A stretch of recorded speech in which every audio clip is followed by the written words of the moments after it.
4 বছর পর পর বিশ্বজুড়ে শুরু হয় মহোৎসব বিশ্বকাপ ফুটবল। সেই জোয়ার আবার আসছে। 2026 সালের 11 জুন মেক্সিকোর ঐতিহাসিক অ্যাজটেক স্টেডিয়ামে হবে বিশ্বকাপের প্রথম ম্যাচ। এরপর একে একে যুক্তরাষ্ট্র ও কানাডার বিভিন্ন শহরে গড়াবে ম্যাচ।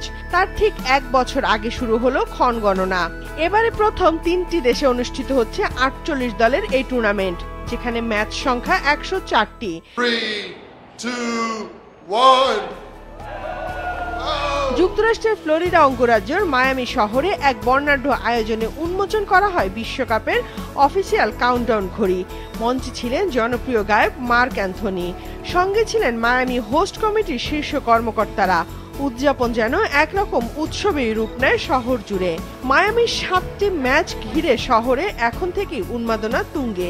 বিশেষ করে ইন্টার মায়ামিতে খেলার সুবাদে আর্জেন্টিন অধিনায়ক লিওনেল মেসিকে ঘিরে এই শহরে রয়েছে বাড়তি উত্তেজনা। ক্ষণগণনার আয়োজনেও মেসির ছবি, মুরাল ও পোস্টার আলাদা নজর কেড়েছে। বিশ্বকাপের ক্ষণগণনার সেই ঘড়িটি এখন স্থানান্তর করা হয়েছে মায়ামি আন্তর্জাতিক বিমানবন্দরে, যেখানে ভ্রমণকারীরা ছবি তুলতে পারবেন ও দেখতে পাবেন বিশ্বকাপ শুরু হতে আর কতদিন, ঘন্টা, মিনিট ও সেকেন্ড বাকি। তবে আনন্দের এই আবহের মাঝে কিছু প্রশ্ন উঠেছে। যুক্তরাষ্ট্রের অভিবাসন নীতির কড়াকড়ি এবং সাম্প্রতিক সময়ে লস অ্যাঞ্জেলেসে দেখা দেওয়া বিক্ষোভের কারণে অনেকেই চিন্তিত আদৌ নিরাপদে যুক্তরাষ্ট্রে প্রবেশ করা যাবে কিনা। তবে মায়ামি হোস্ট কমিটি বলছে সব দর্শনার্থীর জন্য উন্মুক্ত থাকবে শহরের দুয়ার, নিরাপত্তা ব্যবস্থা থাকবে সর্বোচ্চ, আতঙ্কিত হবার কিছুই নেই। আমরা মনে করি অর্থই এখানে মূল বিষয়, আর বিশ্বকাপ আয়োজনে যুক্তরাষ্ট্র অনেক লাভ করবে। তাই আশা করি আমাদের মতো ভক্তদের জন্য দরজা খোলা থাকবে।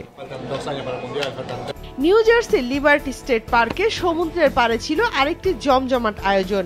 বিশাল ফ্যান ফেস্টিভ্যালে উন্মোচন করা হয় মাস্কট। শিশুদের জন্য ছিল নানা রকম ফুটবল কার্যক্রম, স্ট্যান্ড এবং খেলাধুলা, যেন এক ফুটবল কার্নিভাল। তবে এখানেও উঠে এসেছে নিরাপত্তার প্রসঙ্গ। বিশেষ করে যুক্তরাষ্ট্রে যেসব দেশের উপর ভ্রমণ নিষেধাজ্ঞা রয়েছে তার মধ্যে অন্তত একটি দেশ ইরান এবার বিশ্বকাপে খেলার যোগ্যতা অর্জন করেছে। ইরানের সমর্থকরা কিভাবে মাঠে এসে দলকে সমর্থন জানাবে সেটাও এখন বড় প্রশ্ন। মেক্সিকোর রাজধানী মেক্সিকো সিটিতে ঐতিহাসিক অ্যাজটেক স্টেডিয়ামে স্বাগতিকদের ম্যাচ দিয়ে পর্দা উঠবে বিশ্বকাপের। শহরের মেয়র ক্লারা ব্রুগাদা ক্ষণগণনার ঘড়ি উদ্বোধন করেন এক রঙিন আয়োজনে। এই শহরে সবাই সমান, এখানে বর্ণবাদ, বৈষম্য, শ্রেণীভেদের কোনো জায়গা নেই। মেক্সিকো সিটি প্রস্তুত। বিশ্বের যে কোনো প্রান্ত থেকে আসা মানুষের জন্য আমাদের দুয়ার খোলা। এই বিশ্বকাপ হবে সবার জন্য। এদিকে কানাডার ভ্যানকুভার, টরন্টো, এমনকি বিখ্যাত নায়াগ্রা জলপ্রপাতও উন্মোচন করা হয়েছে কাউন্টডাউন ঘড়ি। 3 দেশের আয়োজনই এখন বিশ্বকাপকে কেন্দ্র করে চলছে সাংস্কৃতিক উৎসব, প্রচার প্রচারণা আর প্রস্তুতির ঘনঘটা।